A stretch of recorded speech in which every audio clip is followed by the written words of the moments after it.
Thank you, Jen, and the other organizers for inviting me to this fantastic meeting that I enjoy really very, very much. So I speak about two things, as you see from the title, not only resistant pathogenic infection, but also something else. So I work on these enzymes for more than 30 years, as some of you know. This is a summary of my presentation, so I will make a brief introduction to carbonic anhydrase. I will speak about these enzymes' vascular targets. I will mention briefly about the classical pharmacological application, and I will obviously focus only on the anti-tumor effects of carbonic anhydrase inhibition, and then I will end with some anti-infectives, and also here I will not speak about all the anti-infectives, but just about antibacterials. My talk is based on three recent reviews published in the last year or so. The first one is on in pharmacological reviews. It's on the multi and polypharmacology of carbonic anhydrase inhibitors. And here you may see that there are a lot of topics which are addressed. I mention this because some of my friends and colleagues here also collaborate with me on carbonic anhydrase, so I will not obviously detail all these issues. That's why I can mention. The second one is Tips paper, which I wrote with my postdoc Simone Giovannuzzi. And here we speak not only about inhibitors, but also about activators, so the past, present, and future of modulators, so inhibitors and activators of this enzyme.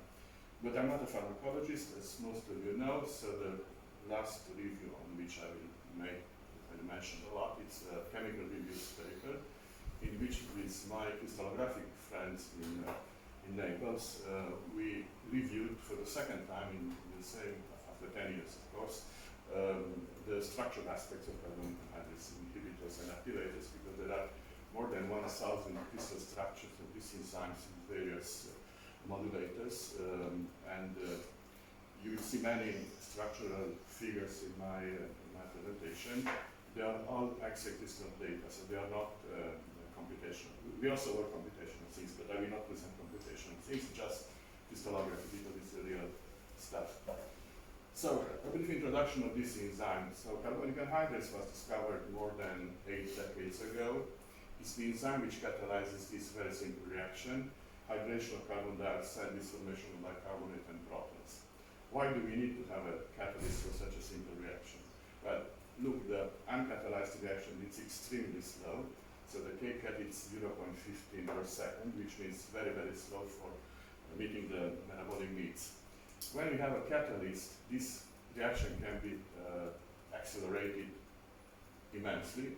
In fact, the kcat of some enzymes, which are shown here, it's in the range of the 10 to the 6 per second, which means 1 million molecules of carbon dioxide hydrated in 1 second, which leads to a kcat Km in the range of 10 to the 8 per mole per second, which is the second most effective enzyme known today, or catalyst known today, after human superoxide dismutase, which has a kcat Km in the range of the billions. Here are examples of some enzyme that we worked on. So this is an extremophilic bacterium with a very nice name, sulfuric hydrogenedium anhydrase, and it's the second most effective enzyme after salt. The fact that from two neutral molecules, carbon dioxide and water, you obtain a weak base, bicarbonate, and a strong acid, the proton, means that the carbonic anhydrase are involved in pH regulations in all types of organisms, which probably explain why, at the moment, there are 8 different genetic families encoding such enzymes in organisms all over the phylogenetic tree. They are named with Greek names from alpha to iota in the historical sequence in which they have been discovered. You may see that they are present in, from bacteria, archaea to plants, algae, and obviously animals. 2 of these classes have been discovered in my laboratory, this in 2015, this 6 years ago. And in Florence work, we presented of all these classes. I calculated some years ago, maybe we have cloned and characterized more than 200 carbonic anhydrases in different species. The first 7 classes are metal enzymes, whereas the iota carbonic anhydrases are without metal ions. As I mentioned, the main function of carbonic anhydrase is related to pH regulation, but they are also involved in metabolism. I will try to show something like they're involved in these processes for cancer cells, but not only cancer cells. We know quite a lot of details about the catalytic and inhibition mechanism, which are obviously essential for obtaining good drugs. Here I briefly present the catalytic mechanism. So the enzyme, especially those in mammals, have metal ions, and the metal ions are coordinated by 3 amino acid residues and the water molecule. The water molecule is the nucleophilic real catalyst, and basically this form of the enzyme is inactive, whereas this form of the enzyme is hydroxide as the fourth zinc ligand. It's the real nucleophilic species, so it's called the zinc hydroxide species of the enzyme. It's highly nucleophilic. It attacks the carbon dioxide molecule bound in a hydrophobic pocket. Formation of bicarbonate. This bicarbonate is coordinated in trigonal biparameter geometry of zinc. This is not very stable for zinc in metalloproteins. So when incoming water molecule replaces it, bicarbonate is liberated into solution, and we have the formation of this acidic species of the enzyme with this water as the fourth ligand. This is ineffective, as I already mentioned, and in order to generate the effective species, a proton transfer reaction must occur. And this is the rate determining step of the intercatalytic cycle, which is obviously quite rare because there are maybe only other 2 enzymes which have a proton transfer reaction as a rate determining step. And this step is favored. It's facilitated by a histidine residue placed in the middle of the active site, which acts as a proton shuttle. I mentioned this because I will several times during my talk I will speak upon this histidine 64 residue. For iota carbonic analysis, we know the mechanism. So here we have the activation of the water molecule to enhance its nucleophilicity by 3 polar amino acid residues. So this water is clearly more nucleophilic. It attacks the carbon dioxide, and everything else happens like for the metallocarbonic anhydrase. Of the 8 genetic families in higher vertebrates, including humans, we have only alpha carbonic anhydrase, which is obviously quite nice.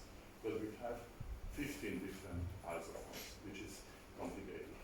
These isophones have different subcellular localization with cytosolic, mitochondrial, secreted, and membrane-associated isophones.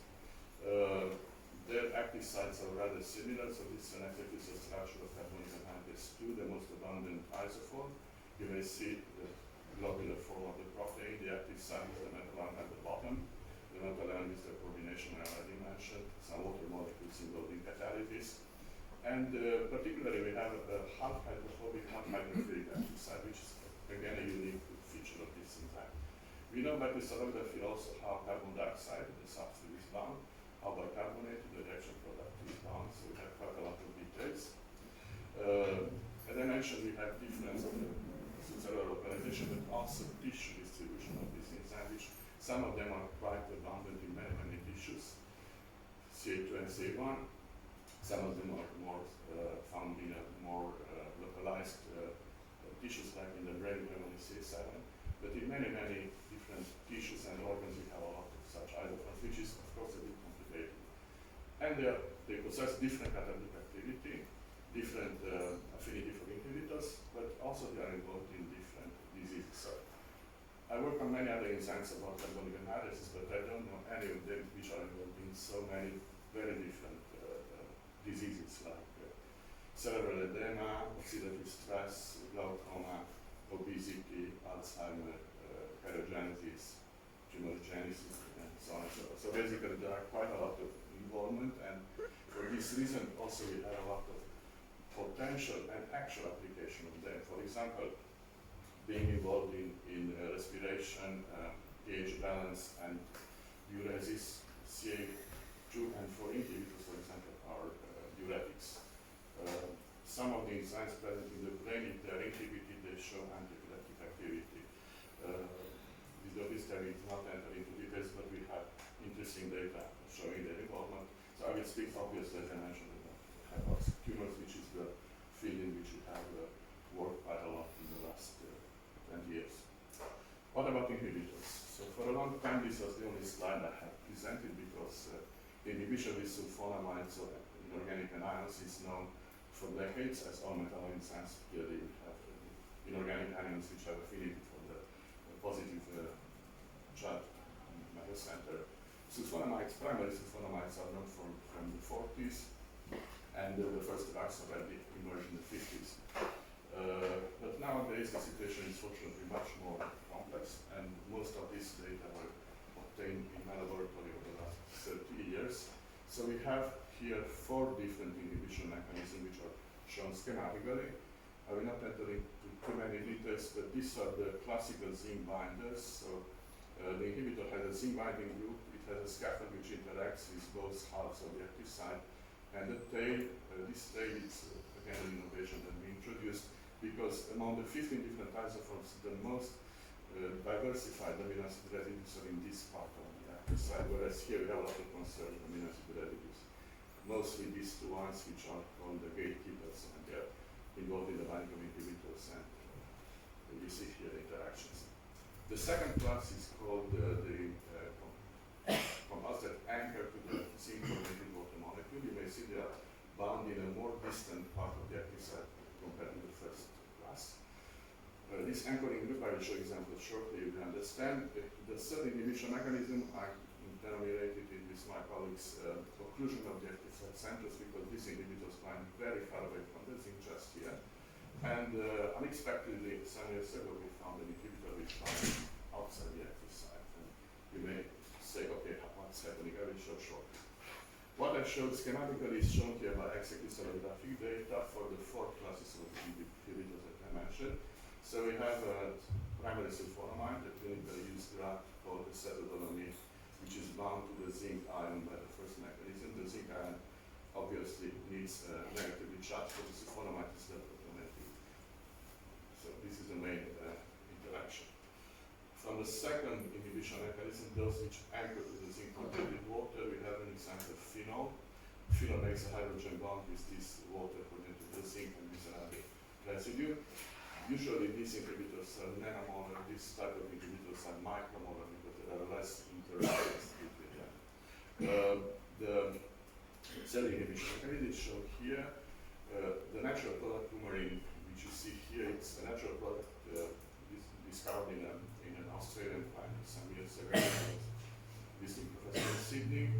Through the esterase activity, the coumarin ring is split with the formation of these hydroxycyanamic acids, which bind in this region at the entrance of the active site, as you may see here. Finally, the fourth inhibition mechanism, it has been discovered for these benzoic acid derivatives with a sulfoxide function, which was found bound in a hydrophobic pocket adjacent to the entrance of the active site. And how it inhibits? Well, basically, it's through a drinking water molecule. It makes a very strong hydrogen bond with histidine 64, which is the residue that I mentioned. It's involved in the catalytic cycle for generating the nucleophilic species of the enzyme. And it is basically blocking the proton shuttle. The entire catalytic cycle is blocked by this out of the active site inhibitors. Surprisingly, 1 year ago, we found the 5th inhibition mechanism for this compound, which is it was also a human drug. It's not a veterinary drug. It's called bisphenol, and it's used for the treatment of fascial hepatic infections in animals. We expected, as most phenols, to bind by the second mechanism anchoring to the zinc-coordinated water. Instead, we found it at a distant place, far from the zinc and from the water, and basically it makes a halogen bond, a chlorine bond, which is very similar to the hydrogen bond, but it involves a halogen, so it's called halogen bond.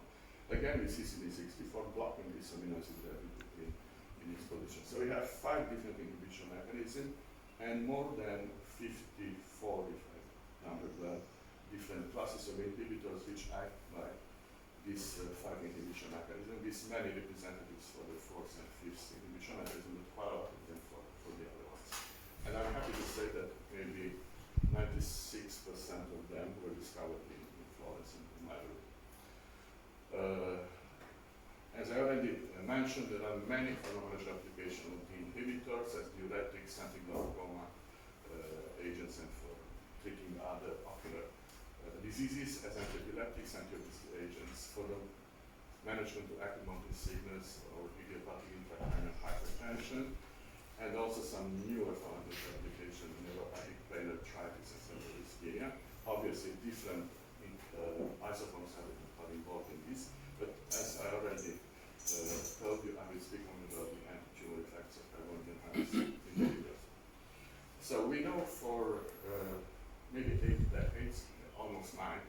that the tumors are more acidic, hypoxic, and they have an upregulated glucose metabolism, which is known as the Vardy effect, and probably got the prize in 1931 for discovering this important effect. For many years it was not known what's behind this from a biochemical point of view, but this phenomenon have been explained in detail starting this 2000 and led to a second Nobel Prize in 2019 for Heinz, Mensa, and Radcliffe. I work quite often with John Radcliffe in several projects. And to make a very long story short, I will briefly explain what's happening. So in normoxia, we have enough oxygen levels. A transcription factor called hypoxia, inducible factor alpha, it's involved in all these processes. And basically in normoxia, if alpha is, undergoes a hydroxylation by proline hydroxylases, it's formed a hydroxyproline.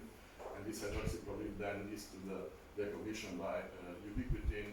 The protein is ubiquitinated and it goes to the proteasome and is degraded, so nothing happens. In hypoxia, we have the stabilization of this protein, its accumulation, translocation to the nucleus. Here it forms a dimer with a constitutive subunit called HIF1 beta. This leads to the active transcription factor, which is bound to different hypoxia-responsible elements in different, diverse genes, which are shown here. So all the genes involved in pH regulation, like carbonic anhydrase 9, in erythropoiesis, like erythropoietin 1, in angiogenesis, like the vascular endothelial growth factor, or in the metabolism of glucose, or glucose transporters, different isoforms are shown here. Then, all these proteins that I showed, and some other of them, basically participate in this process of pH dysregulation in the tumor. So in many tumors, the extracellular pH is more acidic than the normal.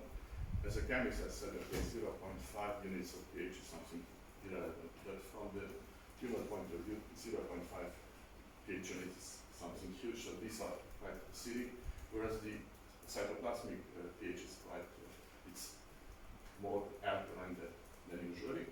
This helps very much cancer cells to proliferate and to go to metastasis. And what's happening? The glucose transporters are hyperexpressed due to the HIF activation cascade. We have more glucose which arrives in the tumor cell, but we don't have oxygen in the tumor cell. So it cannot undergo oxidative phosphorylation, it undergoes glycolysis. Instead of 31 moles of ATP, just 1 mole of ATP is generated by glycolysis. But this is enough for the tumor cell to prosperate. But also it leads to the formation of acidic metabolites like pyruvate, lactate, and things like that. So we have also the overexpression of the monocarboxylate transporter, of the sodium proton exchanger, of the VATPase, of the iron exchanger, and so on and so forth, all of them in order to try to normalize the pH. But that's not possible also because we have many carbonic anhydrases which are highly overexpressed in these tumors. They lead to the formation of protons and bicarbonate. The protons can be imported here or can be used here to neutralize some bicarbonate. Anyhow, the overall process is that we have this dysregulated pH situation in the tumors. Some years ago, with my very good friend and collaborator Diane from ETH in Zurich, we proposed that interfering with pH regulation may be a new strategy for fighting tumors, especially those which do not reply to classical therapies. We had the cover story of Nature since I discovered for that.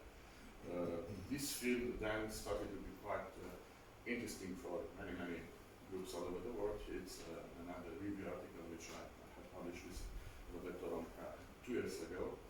And I will briefly show how we validated carbonic anhydrase 9 and also 12, because two of these isoforms are found in tumors.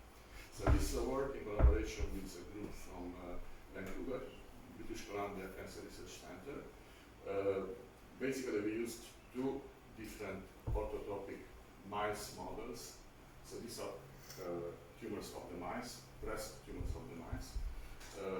One of them is called 41 and it expresses a large amount of carbonic anhydrase 9, as you see here. The other breast mouse cell line, which is called 67 NR, is totally devoid of carbonic anhydrase 9.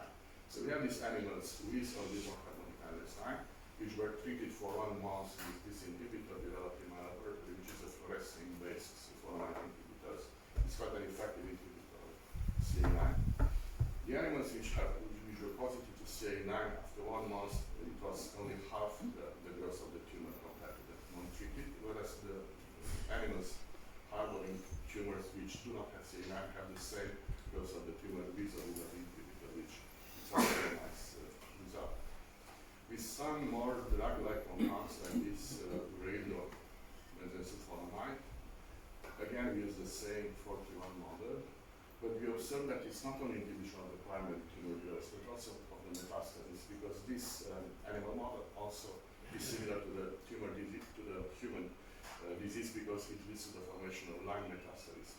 As you see at 45 milligram per kilo of inhibitor, these animals had inhibition of the primary tumor, but also did not develop lung metastasis, which was a quite nice result in 2011. The compounds which act like that are very simple. You may see here we had a huge series of disulated sulfonamides, which we know how they bind to the enzyme. I will not enter into too many details, but this is all with execution data. The nice thing is that this compound, which then was selected to enter clinical trials in 2016, which is nowadays called SLC0111, it's a rather selective inhibitor of CA9 and 12, whereas its inhibition for the other it's a micromolar range except CA14, which is a bit more inhibited.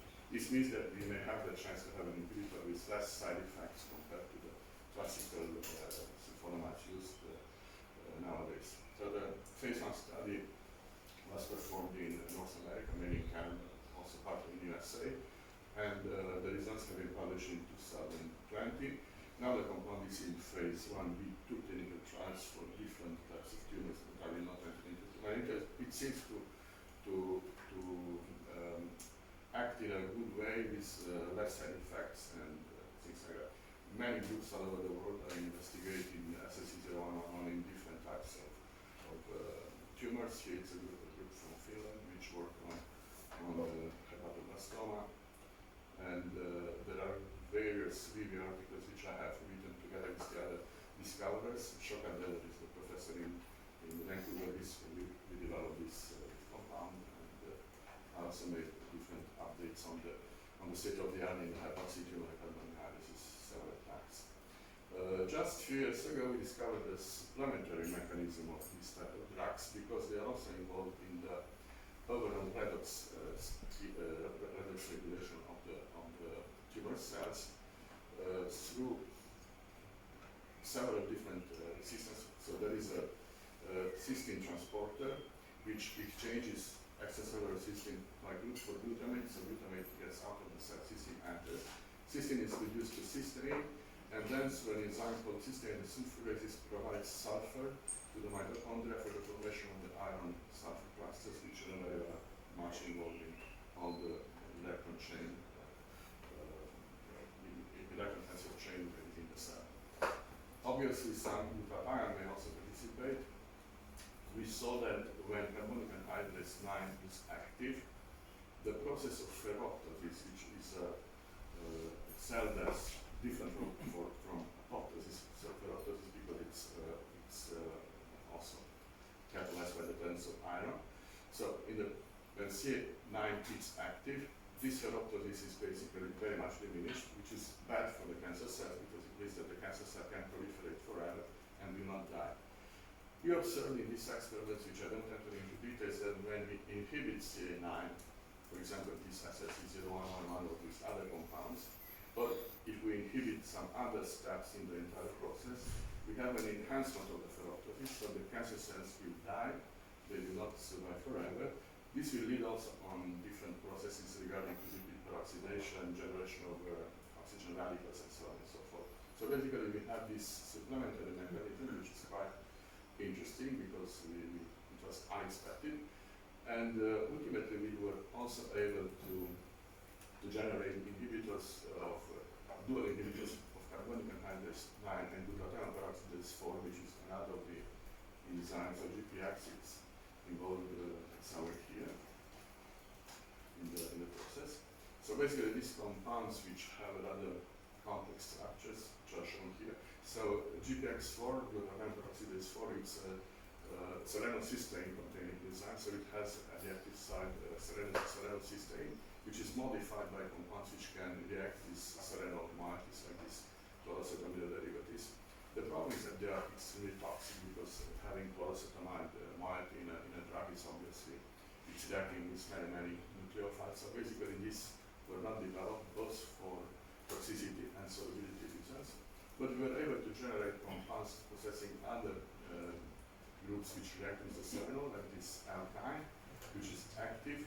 This alkene cannot react with the serenol, so it's inactive, but it was important to have an active and an inactive compounds. And you may see here that combining this type of inhibition of CA9 and glutathione peroxidase leads to dramatic anticancer effects shown here. So basically we show that modulating carbonic anhydrase 2 activity, you can also modulate ferroptosis by a more classical approach. So let's start with the dedicated to the anti-infectives, which are considered non-classical application of the inhibitors. Why we can have anti-infective, or more precisely antibacterial effects of the carbonic anhydrase inhibition? First of all, because the carbonic anhydrases are widespread in many organisms, so we have different bacteria shown here, which encode for alpha carbonic anhydrase, Helicobacter, Laminomonas, and so on and so forth. So we have, in the period we wrote this, we knew that there are only 3 genetic families encoding carbonic anhydrase in bacteria, alpha, beta, and gamma. You will see that the situation is more complex now because we discovered that the iota carbonic anhydrase are also highly abundant in many bacteria, both pathogenic and non-pathogenic ones. Here it's very briefly shown that the crystal structure of these enzymes are very different from the alpha carbonic anhydrases, which is obviously good because in humans we have alpha carbonic anhydrases, in bacteria we have these 4 classes. So already in 2011 I published this provocatory titled paper asking myself and asking the others whether the bacterial carbonic anhydrase inhibition may lead to novel antibiotics. There were few data, there already were some data, but few of them in 2011. In 10 years later, with my friends from USA, from Blacksburg, Virginia, and Indianapolis, West Lafayette University, we already could publish a paper with a slightly different but more encouraging title that carbonic anhydrases are underexploited antibacterial targets. Fortunately, in the meantime, we have shown that we can really exploit this target interestingly. This target starts basically quite a long time ago with a medical doctor in Romania, Jan Pușca, some of you may have known him, who used acetazolamide, the classical carbonic anhydrase inhibitor, for the treatment of patients with duodenal ulcers. It was the 70s when no effective drugs were found, so no proton pump inhibitors, no histamine H2 receptor antagonists. Basically, there was almost nothing except sodium bicarbonate to treat patients. He was much criticized by this, but basically these patients were healing, and many years later, his best enemy in UCLA, USA, proved that inhibition of Helicobacter pylori carbonic anhydrase leads indeed to the death of the bacteria. So basically, there is a mechanism of acetylation of Helicobacter pylori, which we know nowadays that is the agent provoking gastrointestinal ulcers. By inhibiting these enzymes, the bacterium is unable to acclimate well in the highly acidic environment in the stomach, and it's dying. So basically, the rationale for using acetazolamide for the treatment of gastrointestinal ulcer was there. It was not the nutrition that Pușca used because he said that you inhibit the gastric mucosa carbonic anhydrase, but in fact he inhibited the bacterial enzyme, which worked as a therapeutic strategy. We worked a lot on this enzyme with people in Australia, so we have the crystal structure of the alpha carbonic anhydrase in Helicobacter pylori. There are alpha and beta carbonic anhydrases in this pathogen, but probably the alpha one is not the one, is the main player involved in this. So the alpha is in the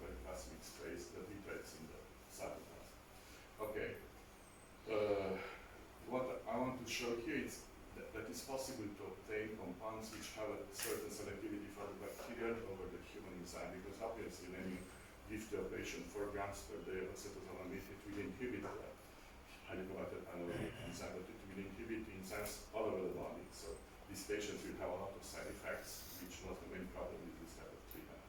So we used different classical inhibitors or inhibitors which have been designed by us. I will not enter into too many details. Look at this compound, which has a rather bulky tertiary butyl benzene tail here, which is compound 3, and it's the only one which is more effective as an inhibitor in vitro of helicobacter pylori enzyme compared to the human enzyme. All the other ones inhibit better the human than the bacterial enzyme. And we explain this by looking at the execution structure.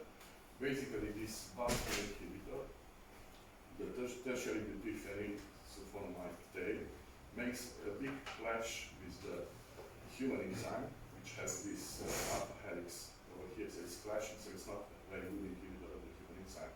The bacterial enzyme does not have this alpha helix, it has a small loop here, which is shown in blue, and basically it does not clash with any atom of the inhibitor. So it explains why it's a better inhibitor of the bacteria versus the human alcohol.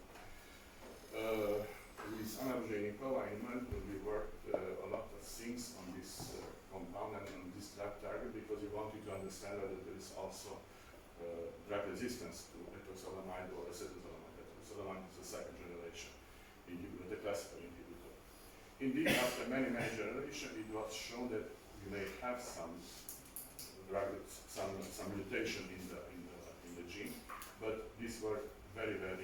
So less than 10 to the minus 8 mutations compared to mutations in other genes involved in bacterial resistance.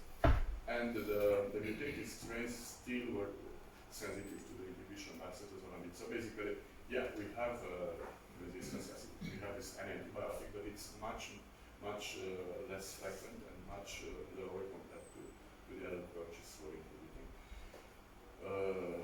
The second example that I will give, and it's something that we discussed yesterday, is in the brainstorming session. It's on that on vancomycin-resistant enterococci. Probably know that vancomycin is an antibiotic which has been discovered quite some years ago from a soil sample from Borneo. The people in Borneo didn't get any compensation for that, but the company which discovered it made huge money. Unfortunately, there is a lot of bacteria which are resistant also to vancomycin nowadays, and this vancomycin-resistant enterococci produce a huge problem because in many nosocomial infection they are the main players of leading to septicemia and other big problems. And there are not highly effective drugs, obviously, because if they don't reply to vancomycin, there's nothing else. So this is a type of research. So this and the second pathogen that I show we do in collaboration with our friends in USA, as I already mentioned. There are different species which are responsible, among which the most frequent ones are Enterococcus faecium and fecalis.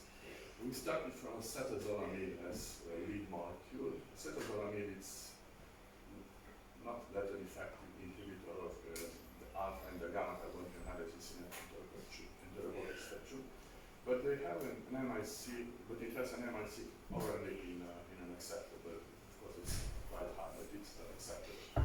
So this MIC on vancomycin-resistant enterococci, this is all resistant to vancomycin treatment.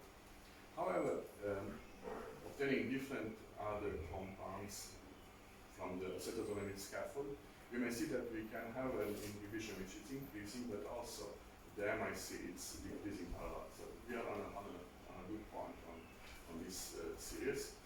And there was a proof of concept paper from Dan Faherty some years ago in which he showed that already with acetazolamide we can have gut colonization of vancomycin-resistant enterococci. So these animals were treated for around 1 week, and after 1 week the burden of vancomycin-resistant enterococci was very low. But we decided to go to more effective compounds than acetazolamide. And here it's an example.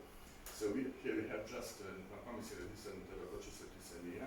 This paper has been published 1 year ago. We work with this type of compound, which basically had an improved potency compared to acetazolamide. It had a broad anti-enterococcal activity. It did not affect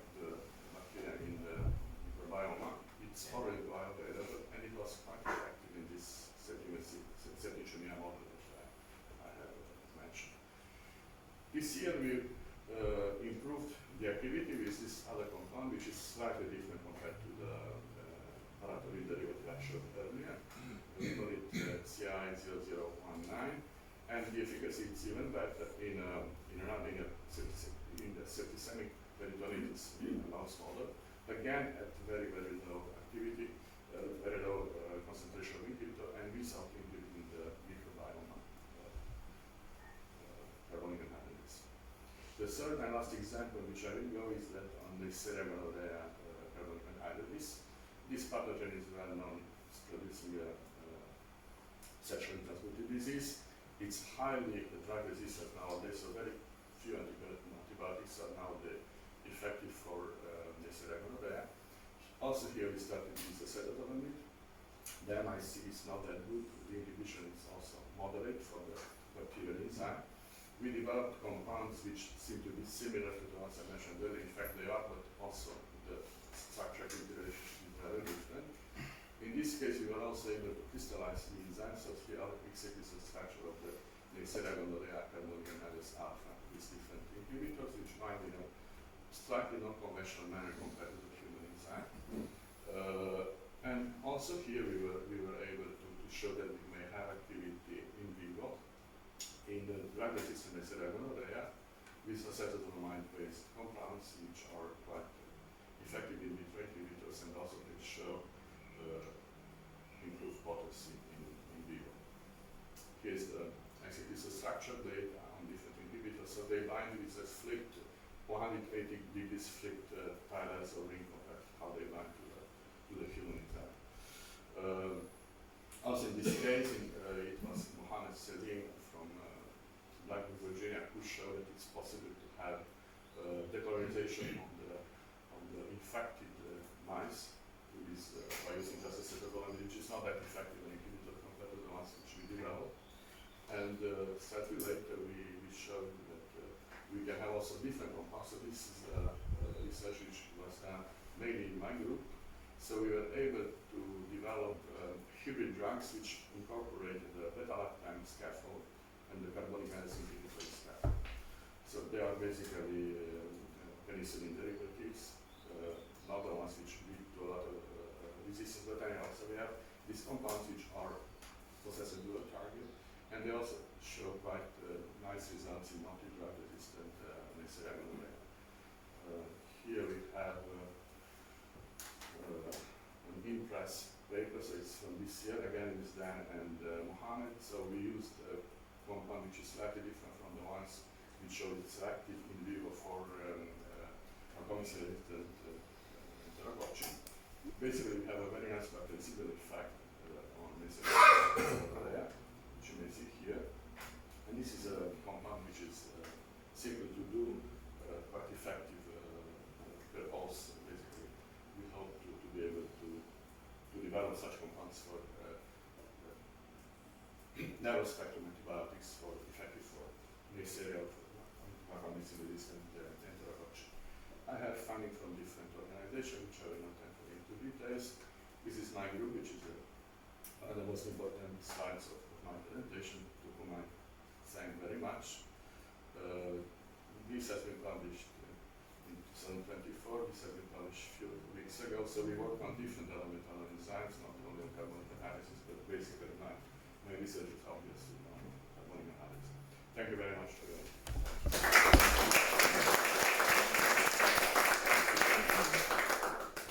Thank you very much for your super presentation with very, very nice results. Open discussion, comment, question, please. So it's a wonderful presentation, so I enjoyed it very much. Did ECG studies or other identify mutations, deletions in the genomic region of carbonic anhydrase? So the study we did on Helicobacter pylori, there were two mutations in the gene of carbonic anhydrase, but there were mutations in genes near the locus of carbonic anhydrase, which were much more relevant compared to the ones of the carbonic acid. But it was still sensitivity to the treatment. So we didn't have to enhance the dosage of etoposide in this model, which was quite promising actually. Okay, these inhibitors, how the specificity of the inhibitors to the carbonic anhydrase? Are there other kind of enzymes or molecules that they also bind? It's very difficult to test maybe, but because I'm thinking about alternative pathways, or so that they also have maybe synergenic effect, like you showed in one of the cases. This is a very good question. So basically, you know very well that there are around 600 methanol enzymes in humans, and there are many other methanol enzymes in the pathogens, obviously. Fortunately, the sulfonamides and the coumarins, which are the inhibitors mostly used in our in vivo data, do not inhibit matrix metalloproteinases, ACE, other metalloproteinases. So basically, the activity against this off-target is around maximum 10 millimolar. So we have a range of possibility to use, because usually we use micromolar concentration in the anti-tumor studies. In the antibacterial ones, usually it's even less. So up to now, there were no huge problems with selectivity with other methanol enzymes. But it's always something that we think a lot. The main problem is the off-targeting of other carbonic anhydrase isoforms. Because if I want to target an isoform involved in obesity, I would not like to affect also the brain functions, which I didn't speak, but they are quite relevant. So that's the real challenge was for a long period, just this off-targeting between the different isoforms of carbonic anhydrase from humans or from pathogens. But yeah, it's a relevant issue. Thanks. I would like you to comment, perhaps you know, what sorts of optical modalities involved in drug design. Are you involved in them? For instance, with optical method, you can look at the organoids, some of your inventions, and see if they do well for the disease. Yeah, so we use the classical drug design studies. So you start from a lead molecule that you already know, or from a side effect and things like that. But we also use a lot of computational techniques. I didn't speak because I didn't have the time, but there are many computational techniques which we use at a quite good level in order to optimize something we already have and to avoid side effects and things like that. We work on organoids. We just had a financing some 2 or 3 years ago from the Italian Ministry of Science and Research of around 10 million euro for developing organoids for different diseases. I'm in a department in which there are medical doctors, pharmacologists, and medicinal chemists like myself. So the colleagues in pharmacology develop this type of organoids. For example, you have small stomachs or small brains and things like that. We are at the beginning of trying to have good models to mimic different diseases in which we work. So I didn't mention, but for example, carbonic anhydrase are very much involved in cognition. There are 12 isoforms in the brain, and they have different functions in cognition. So basically, we have a lot of projects on Alzheimer, on Parkinson, and things like that, which I didn't mention at all in my talk. But we use a lot, really, unfortunately, also mice, because you have to have something also not. Organoids are very, very nice, but you cannot see any behavioral effects. So if this mice is early Alzheimer's, after 3 months they already have the signs of the beta-amyloid plaques and fibrillar tangles and things like that.